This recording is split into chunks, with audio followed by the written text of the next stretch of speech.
I amb motiu del Dia Mundial de la Conscienciació sobre l'Autisme que se celebra demà, diferents associacions organitzen avui una jornada festiva i divulgativa. Ho fan a través de jocs i tallers al Llit Vell del Túria. Volen donar a conèixer els problemes dels afectats, actualment un de cada 150 xiquets, i desmuntar alguns dels tòpics sobre este trastorn. Les persones amb autisme sí que tenen capacitat de comunicar-se i de demostrar els seus sentiments. Miguel, el xiquet que ara els presentem, n'és la prova.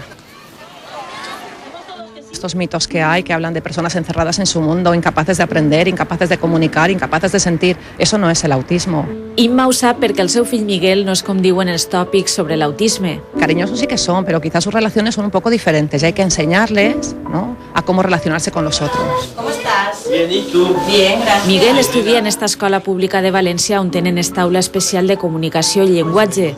Radio y cúbito. ¿Y cómo se llaman los huesos de los dedos?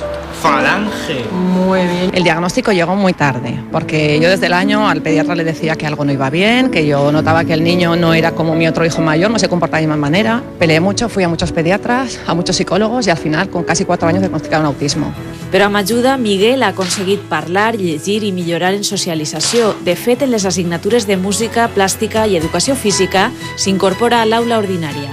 Miguel és un xiquet que està molt integrat, els seus companys de l'aula ordinària se volquen per a que Miguel pugui fer les mateixes activitats que ells i si no pot fer les mateixes dins de la seva manera possible. Els pares de xiquets amb autisme demanen que també en secundària tinguen el mateix suport.